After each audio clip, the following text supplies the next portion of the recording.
Steve, I had to see you. He'll get wise. The last minute, you'll ruin everything. I slipped out. He was dancing. She was supposed to be his past. He thought he could walk away. But in Criss Cross, nobody escapes. Not the hero, not the femme fatale, not even the director who nearly died making it. This film noir didn't just break hearts. It shattered careers, sparked feuds, and almost got shut down by the cops mid-shoot. These are 20 weird facts about Criss Cross. And the bonus? A prop gun that fired real bullets. Buckle up. This heist goes south fast.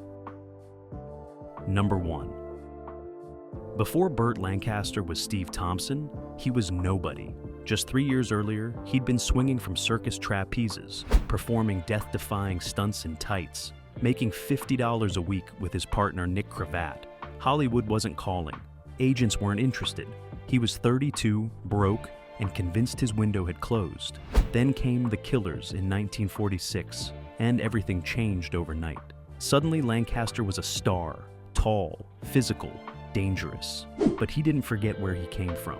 When Criss Cross started production in 1948, Lancaster insisted on one thing. He wanted Nick Cravat in the movie, not as a favor, as a necessity. The studio didn't understand. Cravat couldn't act, barely had lines, and his thick accent made him nearly incomprehensible on screen. But Lancaster didn't care. He knew what Cravat brought: authenticity, loyalty, and physical timing that no Hollywood stuntman could fake. So, Cravat showed up as one of the heist crew members, mostly silent, always present. And in a film about betrayal, greed, and broken partnerships, Lancaster surrounded himself with the one man he knew would never sell him out. In a world of double crosses, he hired the only friend who still remembered the circus. Number 2. Yvonne DiCarlo was supposed to be untouchable. Beautiful, yes, but dangerous in a way that made men rethink their choices. Director Robert Siodmak wanted her for Anna precisely because she didn't look like a typical femme fatale. She wasn't cold or calculating on the surface. She was warm, inviting, almost innocent. That's what made her lethal. But DiCarlo had her own battles behind the scenes. She'd been typecast as exotic dancers, harem girls, desert princesses. Salome, where she danced, Song of Scheherazade, slave girl. Studios saw her face and saw costumes. Siodmak saw something else. He saw a woman trapped between wanting love and needing survival, and he knew that tension would drive the entire film. During production, DiCarlo fought for every scene. She pushed back on wardrobe choices that made Anna look too glamorous, too untouchable. She wanted her flawed, desperate, real. The studio resisted. They wanted their star photographed in gowns and jewels, lit like a goddess. DiCarlo refused. She showed up to set in simpler dresses, less makeup, more shadows under her eyes. And Siodmak backed her completely. Because he understood something the studio didn't. Anna wasn't meant to be worshipped. She was meant to be believed. And in Criss Cross, belief was the deadliest weapon. Number 3. Film noir lived in the shadows, but Criss Cross took it to the streets. Robert Siodmak didn't want sound stages. He wanted Los Angeles, real and raw. Bunker Hill, Angel's Flight, the downtown alleys where neon signs flickered and steam rose from grates. So they loaded the cameras, grabbed permits, and shot on location in neighborhoods that didn't care about Hollywood glamour. And the city fought back. During one night shoot near Angel's Flight, the historic funicular railway that climbed the steep hill, the crew set up lights, blocked traffic, and prepared for Lancaster's entrance. But locals weren't happy. Residents complained about the noise, the disruption, the constant glare of movie lights invading their windows. One man threatened to call the cops unless production shut down immediately. Siodmak didn't argue. He just kept filming, faster, guerrilla style, grabbing shots before anyone could stop them. The result? Some of the most atmospheric footage in the entire film. Lancaster walking through real fog, real streets, real shadows. No backlot could replicate what they captured that night. The city wasn't cooperating. It was performing. And Criss Cross became one of the first noirs to prove that location shooting wasn't just authentic, it was essential. The streets had stories sound stages couldn't tell. Number 4. The heist scene at the armored car depot wasn't rehearsed the way normal action sequences were planned. Siodmak wanted chaos, confusion, real panic. So instead of blocking every movement down to the inch, he gave the actors one direction: move like you're terrified of getting caught. He didn't tell them where the cameras would be. He didn't mark their spots. He just let them react. Lancaster, Dan Duryea, and the crew scrambled through the scene with genuine urgency because they genuinely didn't know what was coming next. Cameras rolled from hidden positions, catching angles the actors couldn't anticipate. And in the middle of it all, something went wrong. One of the prop guns misfired, not blanks, live rounds. Nobody was hit, but for 3 seconds, everyone froze. The crew thought someone had been shot. Lancaster hit the ground. Duryea spun around looking for the source.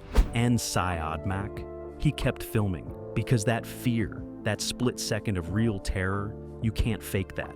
When the smoke cleared and everyone realized no one was hurt, Syadmak called cut, but he kept the footage, every frame. That moment of genuine panic made it into the final film, and audiences never knew they were watching a cast that thought they were under live fire. In a movie about double crosses, even the props betrayed them. Number 5. Dan Duryea was Hollywood's favorite villain. Weaselly, sneering, the kind of man who smiled while twisting the knife. He'd perfected the role in Ministry of Fear, Scarlet Street, Black Angel. Studios loved casting him because audiences loved hating him. But in Criss Cross, Duryea wasn't just playing Slim Dundee. Anna's brutal husband. He was settling a score. Years earlier, Duryea and Lancaster had crossed paths at a New York theater audition. Both were unknowns then, both desperate for work. Lancaster got the part. Duryea didn't.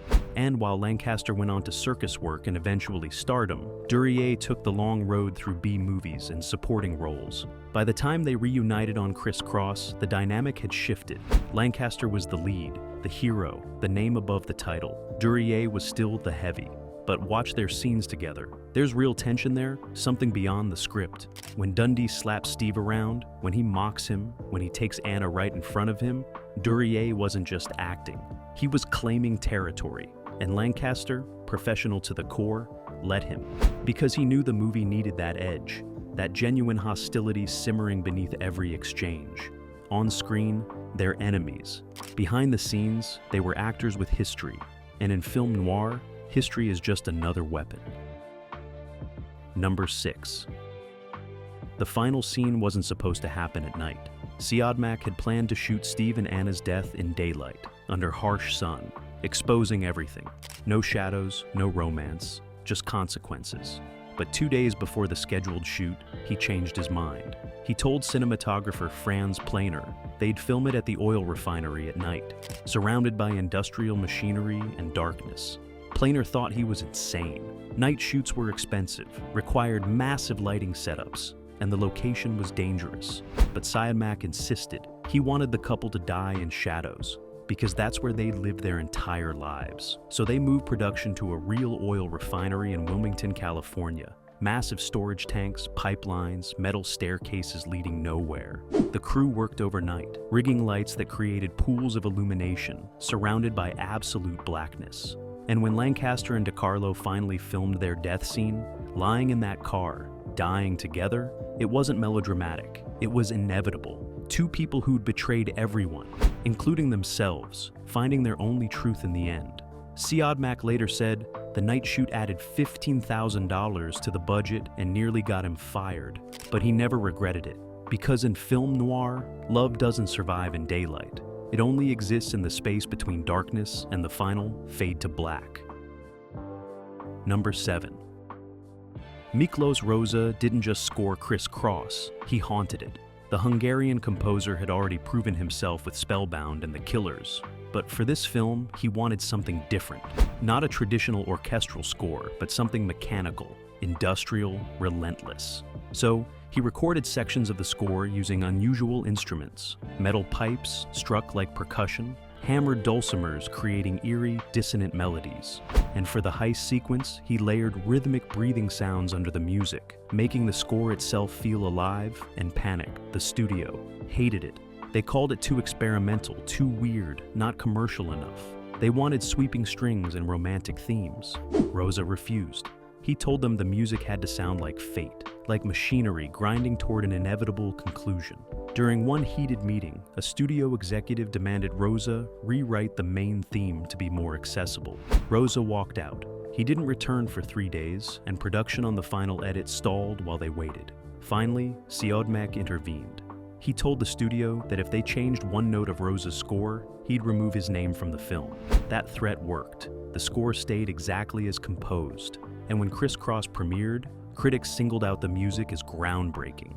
Dark, oppressive, unforgettable.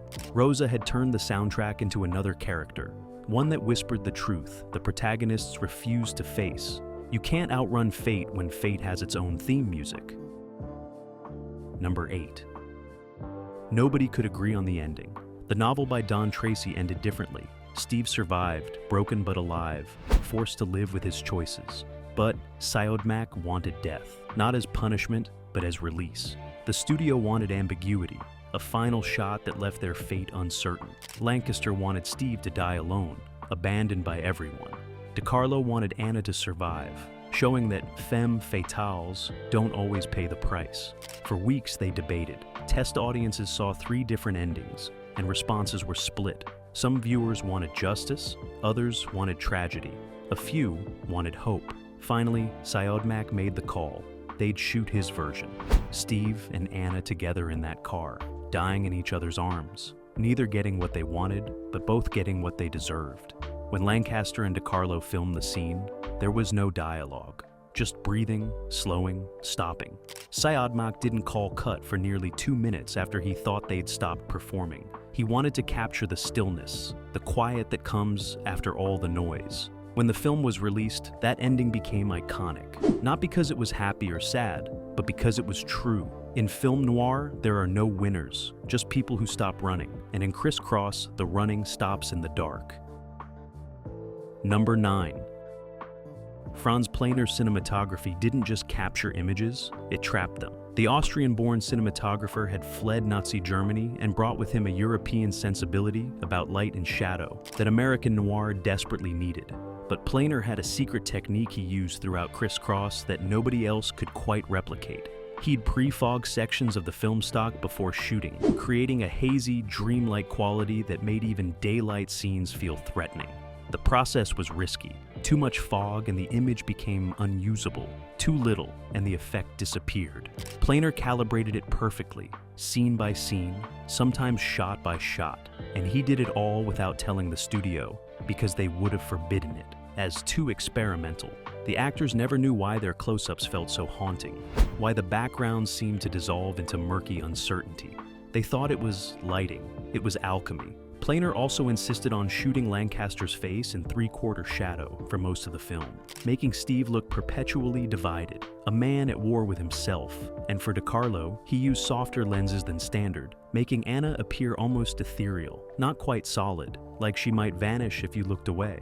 When the film premiered, audiences couldn't articulate why Criss Cross looked different from other noirs. They just knew it did. Planer had made the visible world unreliable. And in a story about deception, that was the most honest choice possible. Number 10. The armored car used in the heist was real, not a prop, not a replica. A functioning Brinks armored truck, borrowed from the company itself. Universal Studios negotiated directly with Brinks, promising careful handling and good publicity. What they didn't expect was that Brinks would send an armed guard to supervise the entire shoot. For 3 days, a real Brinks security officer stood on set, watching every take, making sure their vehicle wasn't damaged or portrayed in a way that made the company look vulnerable. The actors found it hilarious. Here they were, filming a fictional heist, while an actual guard protected the actual vehicle they were pretending to rob. During one take, Lancaster had to force open the truck's rear door. It was supposed to be unlocked, rigged to swing open easily, but someone forgot to tell the Brinks guard, who'd locked it out of habit. Lancaster pulled, yanked, nearly dislocated his shoulder, trying to get it open while cameras rolled. Siodmak yelled cut, they reset, and the guard sheepishly unlocked it, but the damage was done. Lancaster's shoulder bothered him for weeks. He later joked that the only real injury he got making Criss Cross came from an armored car that was better at its job than the script required. Sometimes the props know their role better than anyone, and sometimes reality refuses to play along. Number 11. The dance hall sequence wasn't choreographed. Syed Mack wanted authentic movement, real couples dancing the way people actually danced in 1949 Los Angeles.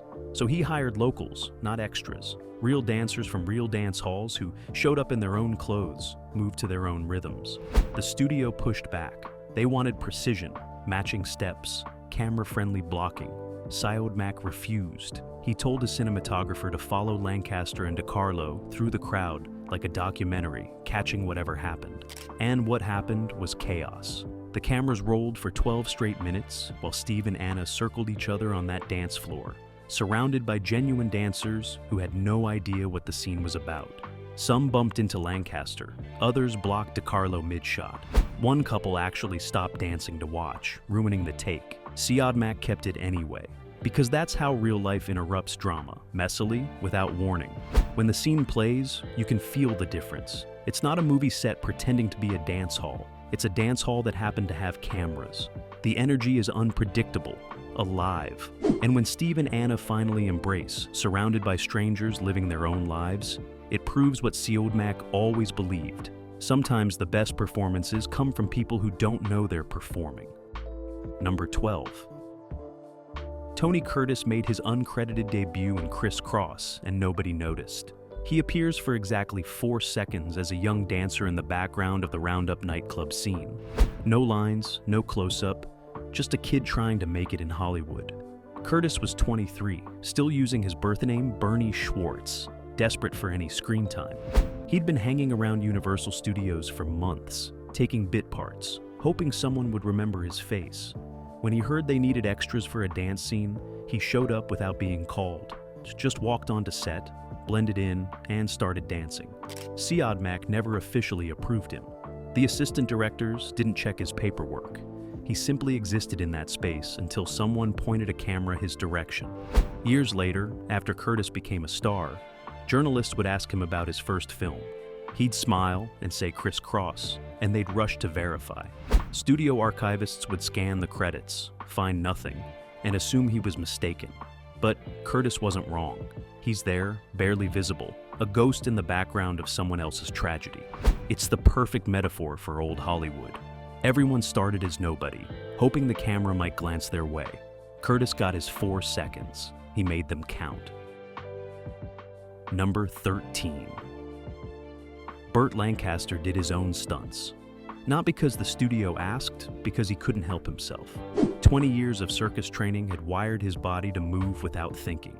So, when the script called for Steve to leap from a moving car, Lancaster volunteered before stunt coordinators could plan it.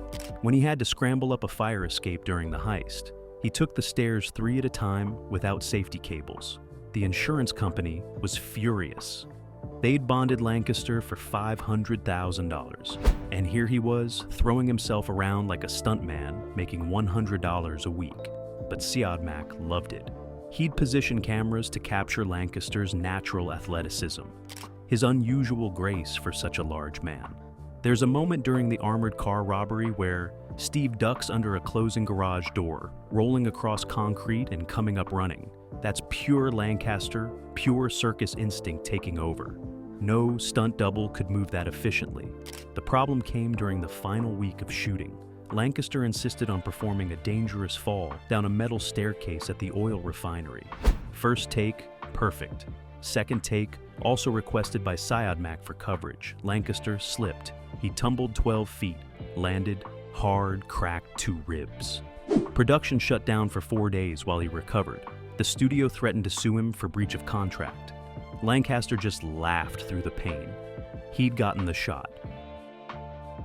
Number 14. The script went through 7 writers before Syed Mack got what he wanted. Daniel Fuchs received sole credit, but the truth was messier. The first draft, by an uncredited writer, was too sympathetic to Steve. It painted him as a victim of circumstance rather than an architect of his own destruction. Syed Mack rejected it. The second draft went too dark, making everyone irredeemable. The third tried to add comic relief. The fourth added a subplot involving Steve's mother that tested so poorly they burned every copy. By the time Fuchs inherited the project, there were already 400 pages of abandoned material floating around the studio. Fuchs read all of it and made one key decision. He'd strip everything back to the basics. Man loves woman, woman married to gangster, man plans heist to get money to steal woman. Plan fails, everyone dies. That clarity, that inevitability, that's what made the final script work. But Fuchs also did something radical. He eliminated almost all exposition. Characters don't explain their motivations, they just act on them. Steve doesn't tell us why he came back to Los Angeles. He just comes back.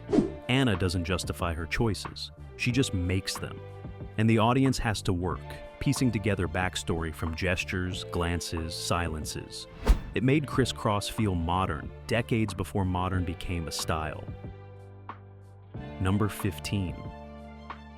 The film almost got shut down by the LAPD. During a night shoot near downtown Los Angeles, someone called the cops reporting a robbery in progress. Real police cars arrived, sirens blaring, surrounding the crew.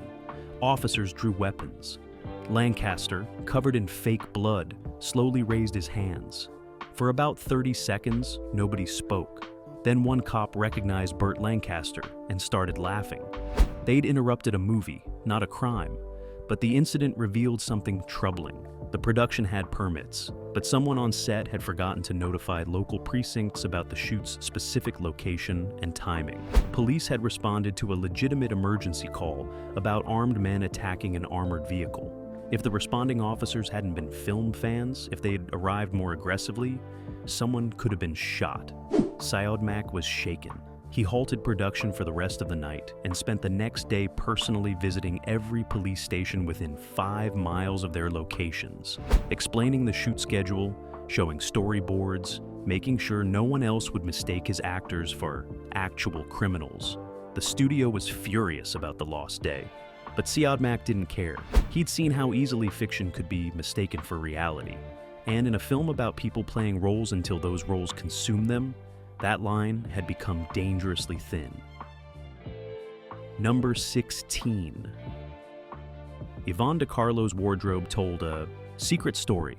Costume designer Yvonne Wood dressed Anna in increasingly darker colors as the film progressed. Early scenes show her in light grays and whites, colors suggesting possibility, innocence. By the midpoint, she's wearing deeper tones, charcoals and navies. And in the final act, pure black. Most viewers never consciously noticed, but the progression worked subliminally, showing Anna's descent before she even admitted it to herself. Wood also made another choice that drove DiCarlo crazy. Every outfit was slightly too tight, constricting movement, making Anna appear trapped in her own clothes. DiCarlo complained constantly. The dresses made it hard to breathe, impossible to sit comfortably. Wood smiled and said, "That was the point. Anna's trapped in her life, her marriage, her choices. Why should her wardrobe be any different?" DiCarlo finally understood during the climactic scene. She's running, trying to escape, and her dress restricts every step. She can't move freely, she can't breathe, she's suffocating in fabric and fate. Wood had been directing a parallel performance through costume alone, and when critics praised DiCarlo's physicality, her way of moving through scenes like someone underwater, they were really praising a designer who understood that sometimes the best acting comes from what you're wearing. Number 17. The movie's most famous line wasn't in the script. "I had to come back. I had to see Anna one more time." Lancaster improvised it during a rehearsal. Siodmak liked it so much he stopped the rehearsal and called for cameras. They shot it right then. Lancaster still figuring out the emotional weight, still discovering Steve's desperation in real time. That spontaneity made it perfect. It didn't sound written. It sounded torn from somewhere true, but the line caused problems. The production code office flagged it, claiming it suggested Steve was obsessed with Anna in an unhealthy, potentially sexual way. They wanted it reworded to something like, "I had to come back to settle unfinished business." Siodmak fought for 2 weeks. He argued the line wasn't about sex, it was about addiction. Steve was addicted to Anna, the way some men are addicted to gambling or drinking. He knew it would destroy him. He came back anyway. That's tragedy, not obscenity. The code office finally relented, but forced Siodmak to add a line later, where a priest tells Steve he's made sinful choices. Syed agreed, then filmed the scene so quickly and with such poor audio that editors claimed it was unusable. Oops. By the time anyone noticed, the film was in theaters. Lancaster's improvised line stayed. The priest's rebuke vanished. Sometimes you win by moving too fast for the censors to catch you. Number 18. Universal Studios didn't want to release Criss Cross. They'd produced it, paid for it, finished it, then got scared. Test screenings went well, but executives worried the ending was too bleak for post-war audiences who wanted hope, optimism, happy couples. So the film sat on a shelf for 7 months while the studio debated its fate. Meanwhile, Syed moved on to other projects, assuming his film would never see daylight. Then something unexpected happened. Other studios started releasing darker noirs, films like The Big Sleep and Out of the Past, that proved audiences actually wanted moral complexity and ambiguous endings. Suddenly, Criss Cross didn't seem risky anymore. It seemed timely. Universal scheduled a limited release, minimal promotion, low expectations. But critics immediately recognized something special. The reviews were rapturous. The cinematography, the performances, the script's refusal to explain everything. Word spread quickly. What started as a limited release expanded to major cities, then nationwide. By the time the box office numbers came in, Criss Cross had become one of Universal's most profitable films of 1949. The studio executives who'd wanted to bury it started taking credit for discovering it, and Syed, watching from his next set, just smiled. He'd always known, some stories need darkness to shine. Number 19. Burt Lancaster and Yvonne De Carlo never worked together again after Criss Cross. Not because they didn't get along. They did, professionally, respectfully. But something about their chemistry made both of them uncomfortable. Years later, De Carlo admitted in an interview that she'd been genuinely frightened of Lancaster during certain scenes. Not because he was threatening off camera, but because he disappeared so completely into Steve's desperation that she couldn't find Burt anymore. When Steve looked at Anna with that mixture of longing and self-hatred, De Carlo said she wasn't looking at an actor. She was looking at a man destroying himself in real time. Lancaster said something similar about De Carlo. He told a journalist that Anna wasn't a character Yvonne played. It was someone she accessed, someone who'd been waiting inside her for the right story. And after Criss Cross wrapped, both actors seemed relieved to never access those people again. They'd created something powerful together, but also something they didn't want to revisit. It's rare in Hollywood for chemistry to be so intense, it prevents reunions. Usually studios force successful pairings into sequel after sequel, but Lancaster and De Carlo understood. They'd told their story. There was nothing left to say. Some performances should happen only once. Number 20. The film's legacy wasn't immediate. It came decades later when a new generation of filmmakers discovered Criss Cross on late-night television. Martin Scorsese watched it in the early 1970s and called it a revelation. The handheld camera work, the location shooting, the moral ambiguity. He'd been trying to capture that feeling in Mean Streets, and here was Syed doing it 25 years earlier. Quentin Tarantino cited the heist sequence as inspiration for Reservoir Dogs. Steven Soderbergh studied the ending before filming Out of Sight. The Coen brothers watched it repeatedly while writing Miller's Crossing. Suddenly, Criss Cross wasn't just another noir from the 40s. It was a masterclass. Film schools added it to curricula. Criterion released a restored version. Critics reassessed it as one of the essential films of its era. And Robert Siodmak, who died in 1973 believing his American work had been largely forgotten, was rediscovered as a crucial architect of film noir's visual language. The irony wasn't lost on historians. A film about people who couldn't escape their past became immortal by influencing the future. Criss Cross didn't just survive. It evolved into something its makers never anticipated. A template, a touchstone, proof that great filmmaking transcends its era and finds audiences that need it whenever they're ready.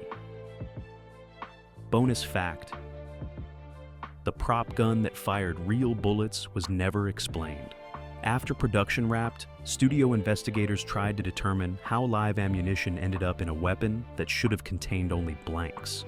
They interviewed the prop master, the armorer, every crew member who'd handled weapons.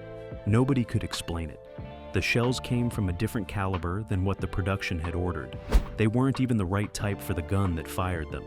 Yet somehow, they'd been loaded and fired and nearly killed someone. The official report called it an accident, administrative confusion, careless storage. But people on set whispered other theories: sabotage by a fired crew member, a prop master with a grudge, or maybe just pure chaos, the universe reminding everyone that even fake violence has real consequences. The gun was destroyed. The investigation quietly closed. But Syed Mack kept the footage, that moment of genuine terror when everyone thought someone had been shot. He never told anyone why he kept it or what he planned to do with it. Maybe he saw it as insurance, proof of what they had survived. Or maybe he just understood what everyone who makes movies eventually learns. Sometimes the most real moments are the ones that almost go too far.